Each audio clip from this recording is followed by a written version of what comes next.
Welcome to Building Solid Foundations. I'm your host, Steve Matley. We are on KCAA 1050 AM all across Southern California. You can catch us if you miss us live on Roku, Amazon Fire, or on Android on the Building Solid Foundation channel. That's a free download app for you, or on any of your favorite podcast platforms. Also, if you miss our Thursday broadcast, we rebroadcast every Sunday at 2 p.m. Today in the studio, I have a special guest. She is a very accomplished young lady with a big following for her age. She is Ricky Perry. Ricky Perry was raised in the San Jacinto Valley, and if you're outside the area of Southern California, San Jacinto Valley is in the inland. It's known as the Inland Empire of Southern California, Riverside County. It's got Mount San Jacinto is to the east, which is a great hiking area, and it is, I would say, between Orange County and Palm Springs is where this valley is. Hemet and San Jacinto are the two cities out there. She was raised there, and what's important there is the Pacific Crest Trail, which is a trail that runs from Mexico to Canada as a hiking trail, runs right to the east of that area, and that's what Ricky discovered out there. She grew to see the wonders of the Pacific Crest Trail, which is a 2,650-mile trail that goes north-south across the western United States. Starting with no backpacking experience, she's basically step by step built up her confidence outdoors and hiked solo as a young lady all across the Pacific Crest Trail. We'll get more into that story. Ricky, thank you for being on the show. It's a pleasure to have you. Thank you for having me on, Steve. That's an amazing accomplishment. So 2,650 miles. How many miles reasonably does a person can hike in one day? For me, I built up slowly. I did not start the trail in shape. So I started off doing about 10 miles a day, and by the end, I was doing high 20s to 30-mile days. So up to 30 miles a day. And this is not on a straight, flat, paved road. These are valleys, mountains, rocks, creeks, all kinds of stuff you have to get through. Um, People that are raised in Southern California, we learned the history of the missions and the mission chain. They were roughly 20 to 25 miles apart because that was a day's walk. So you actually were walking that distance and more every single day, and truly by yourself, or did you have other partners that went with you? There's a lot of people doing the same through hike. There's a few thousand people that attempt each year. So I was always around people. I went in and out of different groups hiking with friends that I met along the way, but I finished up Washington the last 200 miles completely solo. And that's probably one of the tougher areas, I would think. Higher altitudes up there. Oh, absolutely. I mean, aside from the Sierra, it is the higher altitude section of trail. It's the North Cascades, which is extremely rugged. And because of the fire situation this year, all of the side trails and roads were closed. So it was completely isolated from the rest of the world. It was awesome. All right, so we're going to walk through this process, because that's a major undertaking, and I know other avid hikers. In fact, listeners of this show may recall that a couple of months back we had a guest on, Janice Bell. Janice was on actually talking about her journey from being a research scientist to becoming a real estate investor and private lender, but I know she is a very avid hiker, and she has hiked many portions of the Pacific Crest Trail. I don't know she's done the whole thing, but that's the kind of thing that would be on that kind of person's bucket list. And the Dan Redd, who's been on our show, he's also actually on the Real Men of Real Estate broadcast. He also is an avid hiker. I don't know that he's done that yet. Then that's a major accomplishment. So let's talk about getting started, because you said you had no backpacking experience at all. You start from scratch. So first of all, what motivates you to decide you want to go walk this trail from the Mexican border to the Canadian border? Well, I just learned what backpacking was 2 years ago. I didn't even really know how to camp before that. So I was going on my first backpacking trip with my friend. She invited me to go and join her permit. And that was up to Mount Whitney, to the tallest mountain in the contiguous US. And on night one of that backpacking trip, I just loved it so much that I wanted to do it every single day and never stop. And that's how I started researching the PCT. And that's a very challenging first trip for anybody. That's not a beginner's trip going to Mount Whitney. So that's a big challenge right there. Yeah, I don't do things slow and steady. I just go for it. All right. So you go on the first trip, and then obviously you have to figure out not just it's not hiking is not just physical. There's all the gear. There's all the knowledge. There's how not to get lost. There's how not to starve to death or to be dehydrated. So where do you pick up this information? What's your process? I spent about a year doing what we call couch hiking, which means I was just researching the trail and finding out how to backpack. I learned everything off of YouTube and the internet. And then I just started doing practice hikes by myself, carrying my gear and not even necessarily sleeping outside, just carrying my gear around the neighborhood.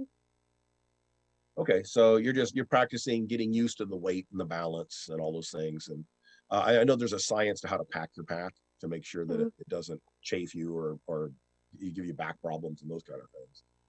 So a lot of trial and error on that.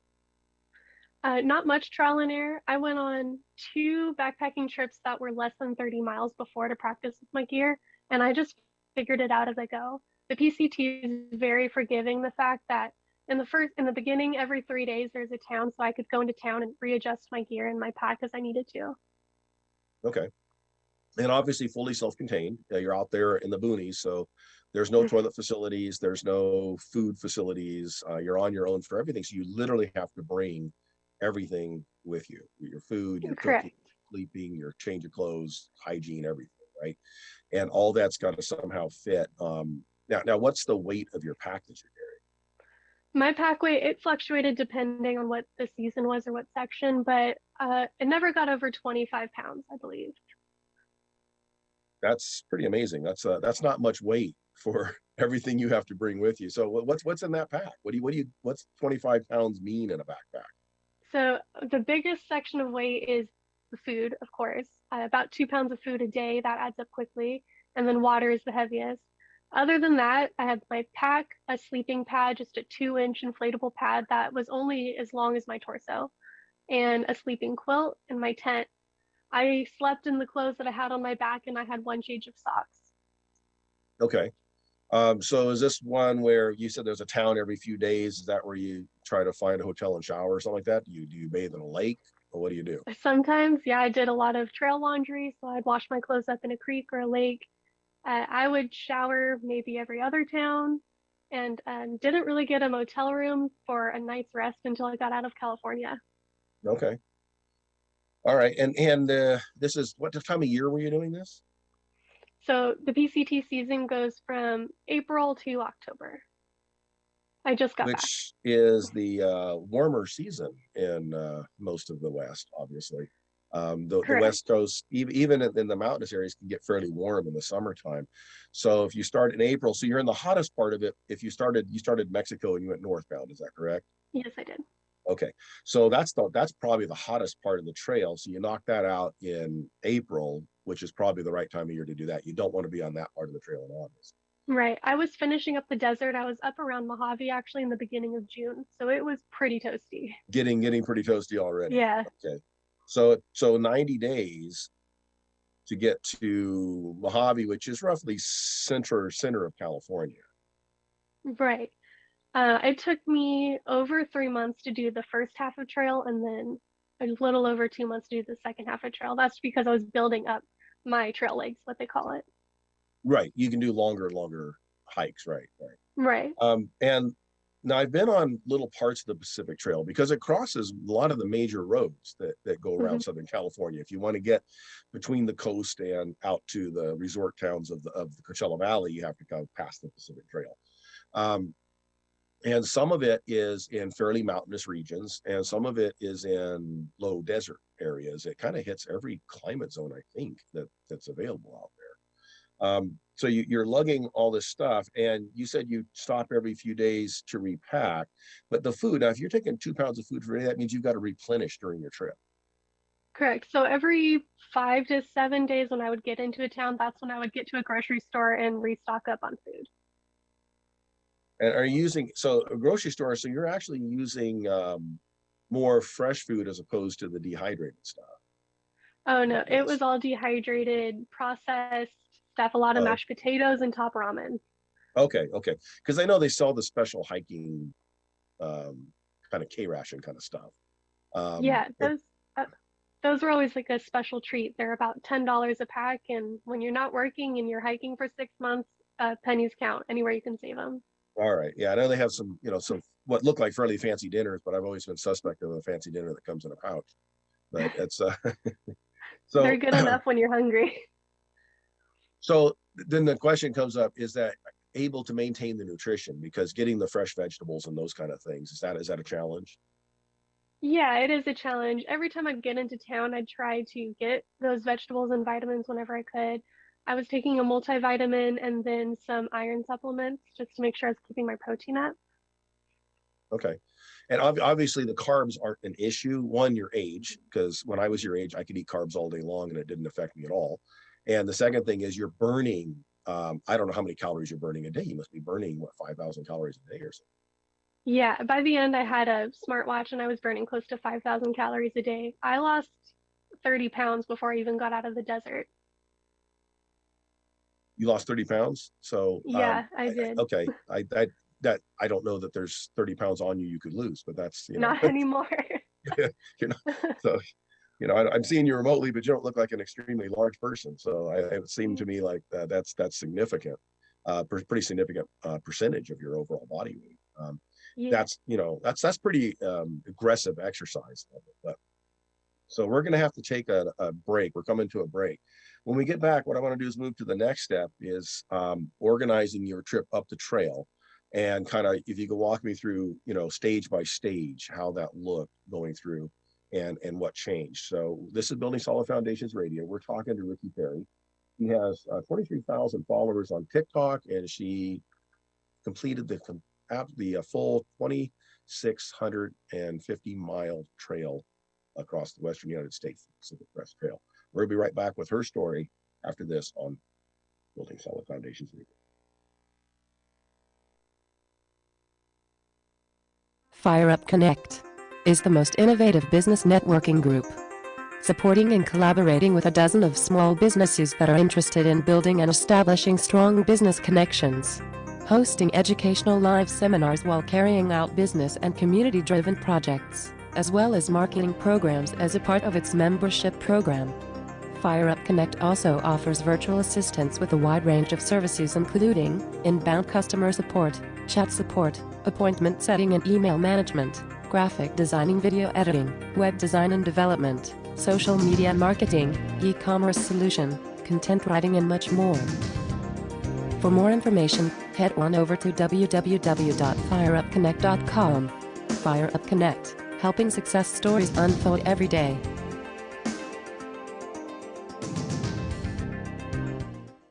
Are you a real estate investor looking for a new opportunity in one of the top tourist destinations in the world? Look no further. Welcome to Punta Cana. Perla Bahia is a private resort-style community in Punta Cana that consists of modern condos, custom villas, and various commercial amenities. So if you're interested in learning more or joining us on one of our monthly investment tours, don't hesitate to contact me today at 909-494-2280.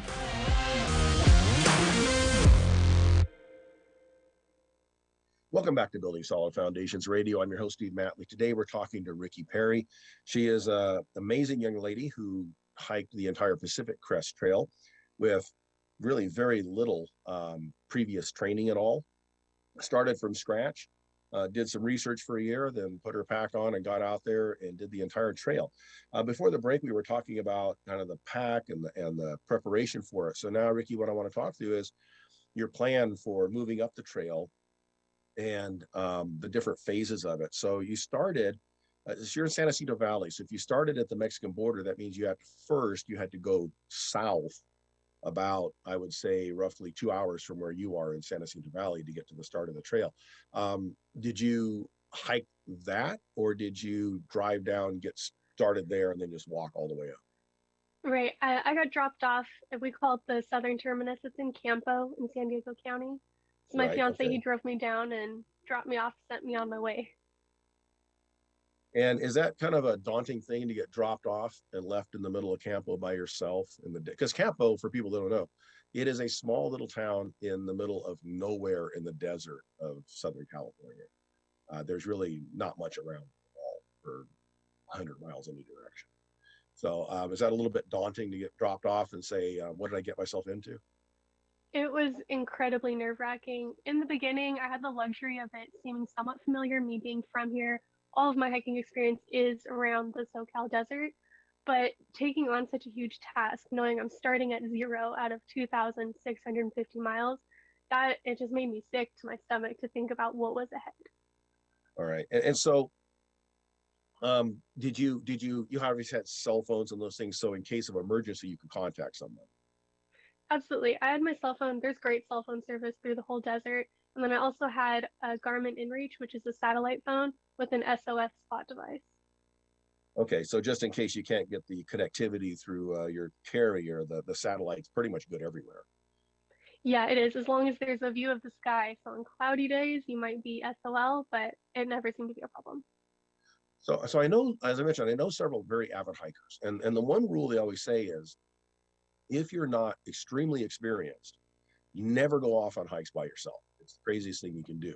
So in your case, you really are a novice at this point. I mean, you've been in this a year or less, and you are jumping on this. So what kind of safety precautions besides those things did you employ, knowing that hikers get lost all the time? Nowadays, everything is on our cell phone. So I used a guide called Far Out. It has the entire trace of the PCT there online. And that gives me information on water, tent sites, and different waypoints that might be useful. They make it incredibly difficult to get lost nowadays. Other than Those all that, these I know my desert. Oh, go ahead. okay, so really the key is stay on the marked trail, stay on the known trail, and don't go wandering off on the side. Absolutely. And the PCT is so well traveled, it's pretty impossible to lose the trail even without a phone. And if anything were to happen, I could sit down on trail for 10 minutes and somebody would walk by. Okay. So and then I guess the other key there is make sure you're doing the trail in season as well. Because if you're doing it out of season, you might be a long time before anybody finds you. But if you're in season, as you mentioned, there's a good chance somebody's going to come by and help you if you twist an ankle or something like that and you need help. Oh, absolutely. And in the beginning, there's a bailout point pretty much every day you can get to some kind of road that's going to have real traffic to get you into town. Okay. Um, so you start at the Mexican border. So what's the first leg of that like? Because that's pretty flat, open desert out there. So what's that first leg look? The desert was a lot more rugged than I was expecting. I mean, it's low in elevation, but it's consistently gaining and losing elevation. And from that desert floor, within the next 100 miles, you climb up to Mount San Jacinto summit. Okay. And Mount San Jacinto is the second tallest mountain in Southern California, I believe. Is that right? Yeah, that's Um, correct. there's Mount San Jacinto, Mount San Gorgonio, and Mount San Antonio are the three largest peaks. And Mount San Jacinto is actually the mountain that the Palm Springs tram goes up, where it goes up to the snow from the desert. So you're get up to San Jacinto, which is more pine trees and snow during much of the year. Very different. Obviously, during the time you had been going through there, it would have been probably kind of basic spring weather, I'm thinking. Yeah, it was spring. Lots of blooms everywhere. It was beautiful. All right. And then from there, you drop down. There's a pretty sharp drop from San Jacinto down into the desert floor again. Yeah, it's a 20-mile descent where you lose 10,000 feet of gain and you drop down into that banning area towards Whitewater. Yes. Okay. So what they call the pass. And um, coming down that quick, I mean, obviously the change in elevation is going to be a difference in the amount of oxygen you're getting too. Yeah, that's a big drop. So is that kind of affecting you also? It didn't affect me that much. I've summited Mount San Jacinto 8 times Okay. before I started the PCT, so I'm well acclimated, well above 10,000 feet. I've summited San Gorgonio several times as well, but I Okay. do know that it was affecting people that maybe don't live in places with elevation. All right. All right. Now, I know people in Colorado may laugh at this, but in Southern California, that's some pretty serious elevation. Yeah. Okay. So then you cross over. Now you're on.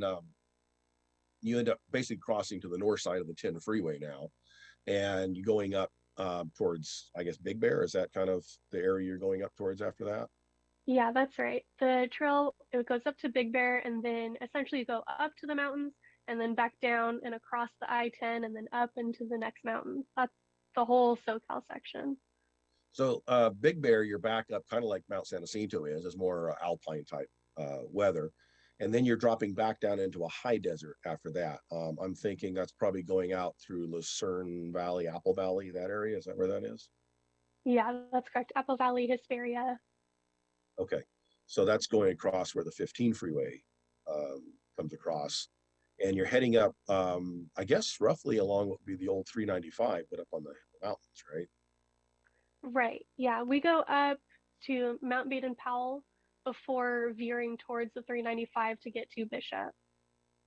Okay, so you're in Bishop, and Bishop is fairly far north. I would say if you were driving, Bishop is probably a good 3.5 to 4 hours from kind of the heart of Southern California.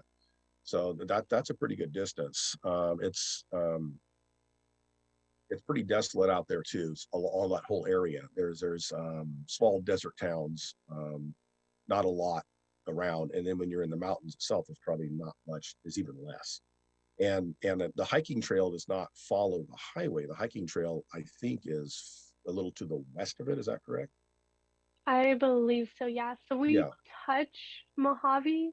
The trail stays closer to Tehachapi before climbing towards Walker Pass into the Sierra Nevada. Okay. So once you get through that area, that's kind of high desert. And and you said that's, you got up towards Mojave area. And you said that was probably about the first 3 months of your trip. Is that right? I believe I got to Kennedy Meadows 6 weeks into my trip. So the second week of June is right around when I finished the desert section. Okay. And at that point, the desert is not a cool place. By the second week of June, I'm going to say you're hitting triple digits. Easily triple digits, and up there it's the barren desert. And sometimes there was a shadow off of a shrub or a Joshua tree, but it was the most exposed hiking I've ever done. Yeah, there's nothing, not a lot over about 3 feet tall growing up there. So there's really no place to get shade. And you don't want to get in the shade anyways, because there's probably a rattlesnake under there. I saw about 10 rattlesnakes in the first 2 weeks. Yeah. Now, did you take a snake bite kit with you? No, we don't carry anything. If something were to bite me, I'd have my SOS device and I'd be able to get to a hospital within 24 hours.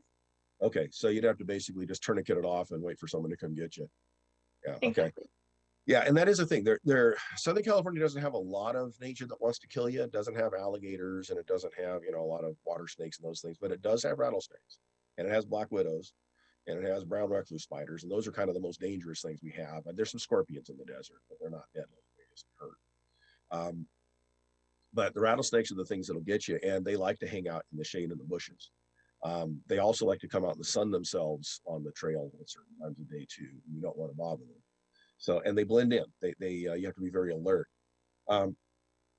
So I think dehydration would be an issue here. You mentioned weight in the pack. You would have to, I would assume, carry some extra water at this point in time across that open desert.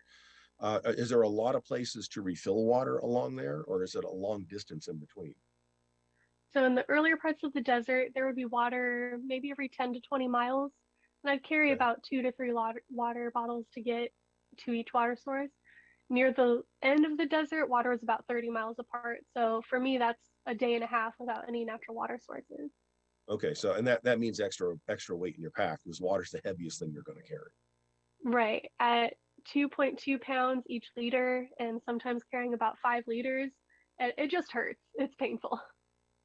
Yeah, and that means you also have to pace yourself, because you're going to be thirsty, but you've got to conserve the water and balance that, conserving the water and not getting dehydrated. Because the worst thing, mistakes made when you start getting dehydrated is when you start making mistakes. Your line starts playing tricks on you and you make bad decisions.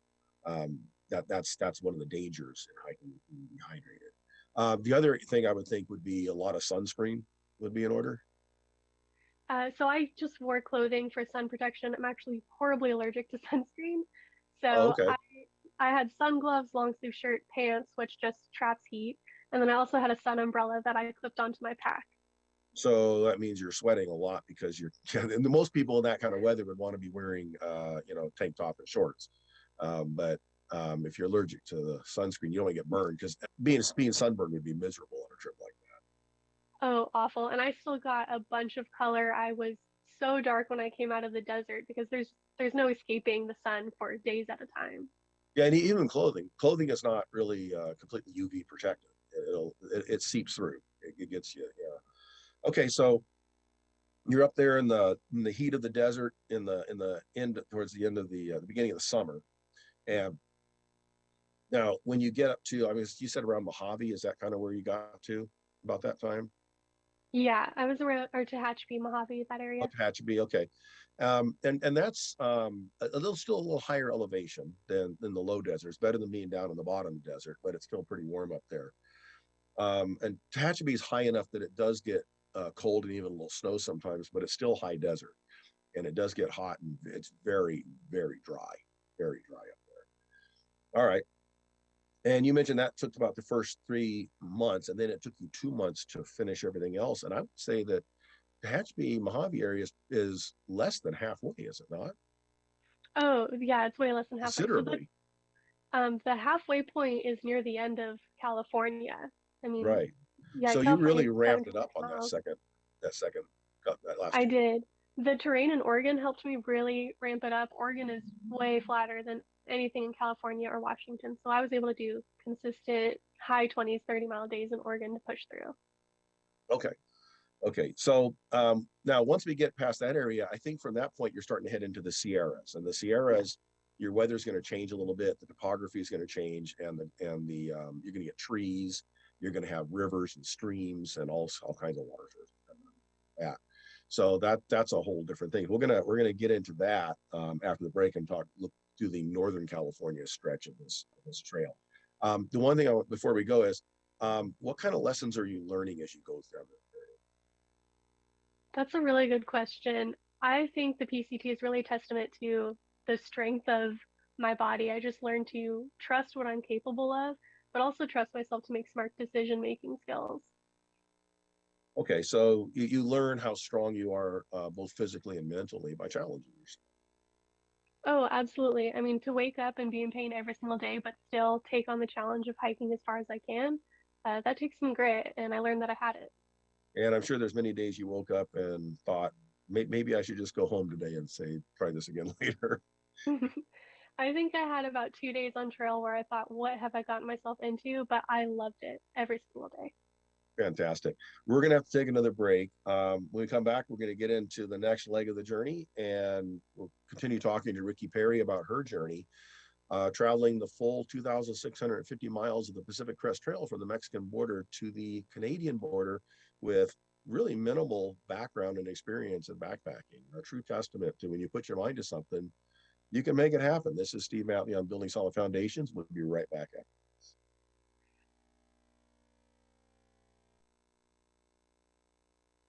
Fire Up Connect is the most innovative business networking group, supporting and collaborating with a dozen of small businesses that are interested in building and establishing strong business connections, hosting educational live seminars while carrying out business and community-driven projects, as well as marketing programs as a part of its membership program.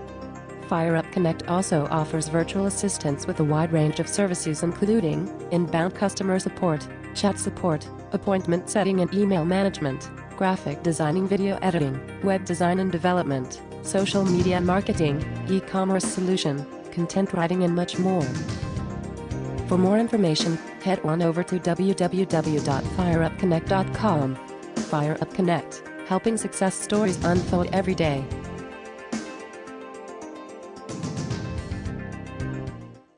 Are you a real estate investor looking for a new opportunity in one of the top tourist destinations in the world? Look no further. Welcome to Punta Cana. Perla Bahia is a private resort-style community in Punta Cana that consists of modern condos, custom villas, and various commercial amenities. So if you're interested in learning more or joining us on one of our monthly investment tours, don't hesitate to contact me today at 909-494-2280.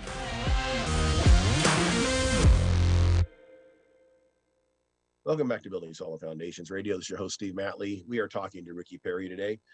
Ricky Perry is a young lady who hiked the entire Pacific Crest Trail of the west coast of California from Mexico to Canada. And we've been walking through her journey. that she took, both on the trail itself and the life-changing experience that she had. So in the previous segments, we talked about her preparation and then getting from the Mexican border up to around Central California. So where we left off, she was heading from the high deserts of California into the Sierra Nevadas. For those of you not familiar with the West Coast, you probably have heard of the Sierra Nevadas, a very well-known mountain range, very rugged. It's challenging enough that the Transcontinental Railroad had major headaches trying to get through there, and so did the freeway builders. So it's not the easiest place to get through. Pacific Crest Trail was established to allow a full unimpeded access all the way up the west side of the United States. And I don't know, there's a lot of people that hike it, but I don't know many people that just make up their mind one day, do a little research for a year, and then head out and go do it. That seems very daunting to me. So I tip my hat to Ricky for doing that. Okay, so Ricky, here we are in around Bishop Mojave area, and we're heading into the Sierras. So we are in June, so we're going to the Sierras in the summer, which is a good time to be in the Sierras. What kind of adjustments do you have to make going from desert hiking into the mountain? So we're heading up into the Sierra, which gets the highest point of the PCT is at 13,500 feet, which is Forester Pass. So we're getting very high up where the temperatures can get well below freezing.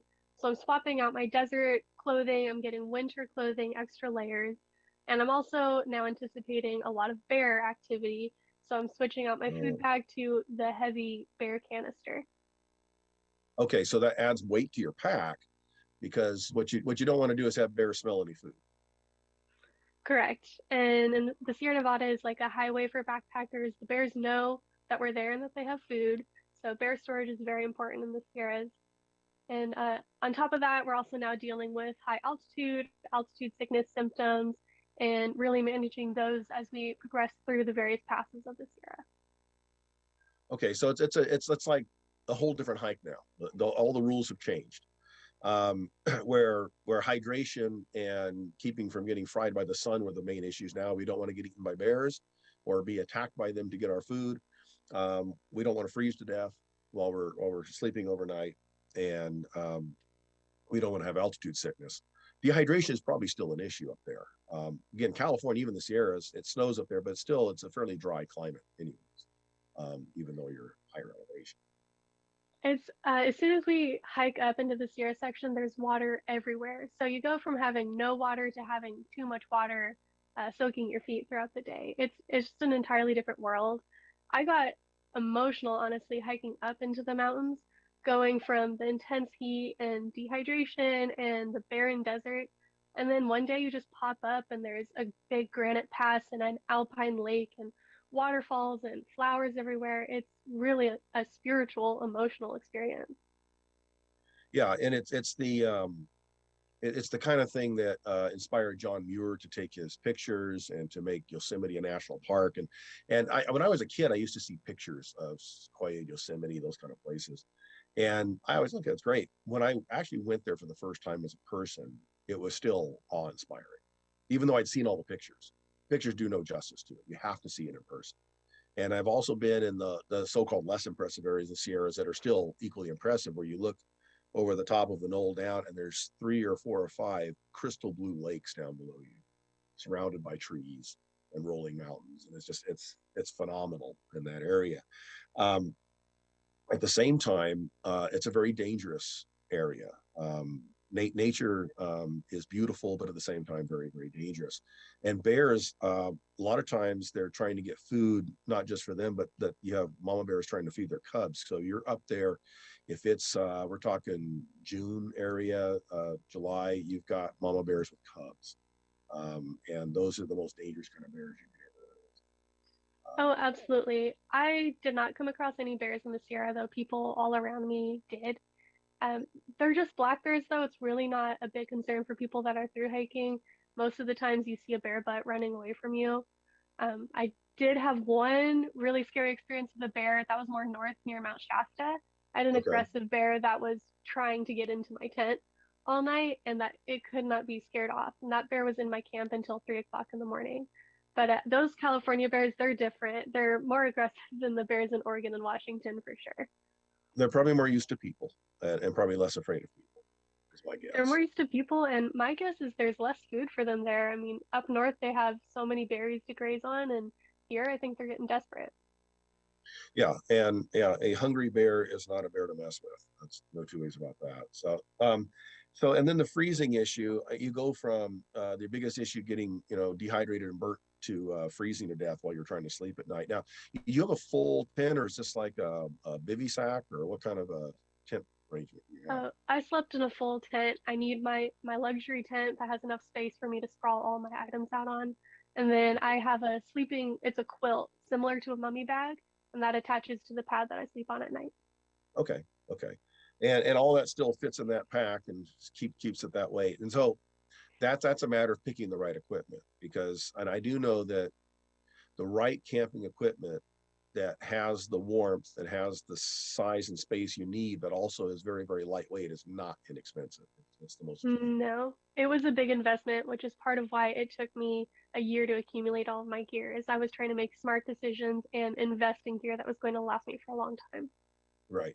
Yeah, and long, if you're going to do through hiking, long stuff, that there's not, no, you don't cheap out on the equipment. And you mentioned the shoes. The shoes is one thing you really don't want to cheap out on. You want to buy the best, most comfortable, what fit you. Now, you mentioned being wet. Did you have issues trying to avoid trench foot and those kind of issues? No, that didn't seem to be a big problem for me. It was a pretty low snow year in the Sierra, so there was time for my feet to dry out each day. But I was Okay, hiking the entire trail in what we call trail runners. They're essentially just sneakers. I don't have a waterproof leather boot that's going to trap moisture in. okay. And being summer, you can get away with that, I guess. And obviously the socks are a big issue. I know for hikers, they live and swear by the whatever socks they wear, and they have to be obviously wicking socks that keep your feet as dry as possible, because otherwise you get the blisters and all. Oh yeah, I mean I used wool socks, merino wool socks, because those lasted me the entire trip. I didn't have problems with blisters. I'm just not blister prone, but a lot of hikers will use a sock liner, which is just an additional layer to prevent friction around the foot. Yeah, or the double socks. Yeah, I've heard of those where they have one sock around the foot that basically that sock rubs against the other sock instead of your foot rubbing against it. Yeah, and um, I've had hiking blisters before. They're miserable, and once you get them, you can't. It makes hiking in the future pretty bad because it's hard to hike on short feet. All right, so we're in the Sierras. Obviously, it's beautiful. You take a lot of pictures, I assume. Oh, I took so many pictures and videos, and I was able to share all of them online with my friends and family. Okay, and then we get up. Now, once we get to Sierras, we get up through Shasta. We get up into the extreme northern California. That kind of just flows into Oregon. That same topography and climate kind of just flows into Oregon. But Oregon has. Do you hit valleys when you get to Oregon? Do you get into the? Does it drop down into the valleys there? Yes, we go through Central Oregon. It's still the crest of the mountains, but it's significantly lower elevation than anything before. Okay, okay. And Oregon's a little different as well. It's obviously much less populated. There's do you eat natural food sources off the trail at that point? No, I'm still eating my top ramen mashed potatoes, just whatever I can get my hands on that I can pack with me for a few days at a time. Okay, okay. I didn't know if they had wild berries and that kind of stuff up there or not. You hear Uh, this, but More further up north, like North Oregon and Washington, it was huckleberry season, and oh, I okay, I was slowing down so much because I kept stopping to graze on the berries. okay. Yeah, and that's kind of nice when you can supplement your food that way with what's on the trail.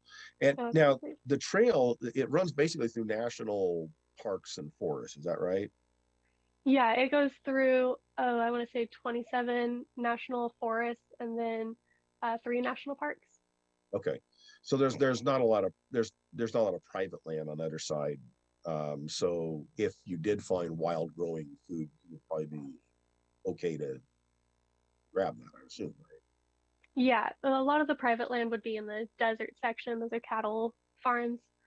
But yeah, it's the berries are all free for grabs. Okay, cool. All right, so we're up in Oregon area. Does the climate change much between the extreme northern California, Oregon, and Washington? Is it kind of consistent, or does that change? I think elevations get a little higher as you get north. Is that right? Yeah, I was expecting it to cool down. This year was an unseasonably hot year for Oregon and Washington. So a lot of my time in Oregon, it was during a major heat wave. I think it was above 90 degrees for several hundred miles of hiking for me once I got in Northern California. Which is unusual. Now I know that a couple of years ago, all that area, there was a lot of fires up there. I know there was a high fire alert this past year, but I don't think it was as bad. I went up there in 2020, and I want to say fall, and everything up there was on fire. It was horrendous. But that's always a danger when you're hiking. If a fire breaks out, that can be a real problem. Yeah, it is. And fire season seems to be getting worse every single year, so it's an increasing concern for thru hikers. I was very close to the McKinney fire when that erupted, and I had to bail out and get to Mount Shasta earlier than intended. And that's right around the time when the fire near Etna exploded. So I had to reroute around Etna in order to get into Oregon. It just seemed like the whole way up, there was constantly new fires sprouting up. We're going to have to take another break. We'll be right back. We're talking to Ricky Perry, who hiked the Pacific Crest Trail. We are on Building Solid Foundations Radio at KCAA. We'll be right back after a short break.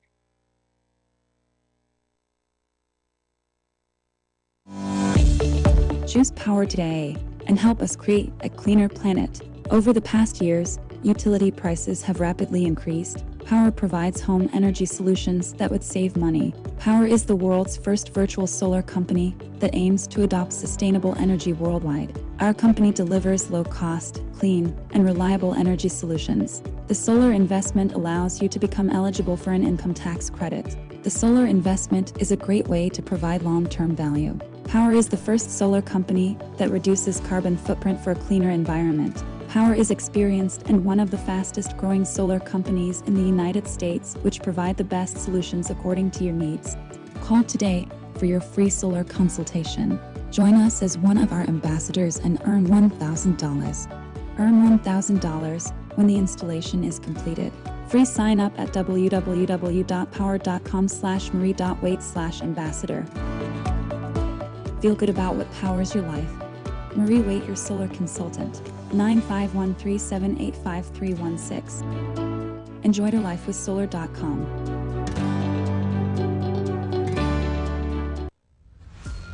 This is Steve Matley. Join me every Thursday at 3 p.m. right here on KCAA for Building Solid Foundations radio talk show. I spent decades as a professional construction manager, business owner, real estate developer, and a college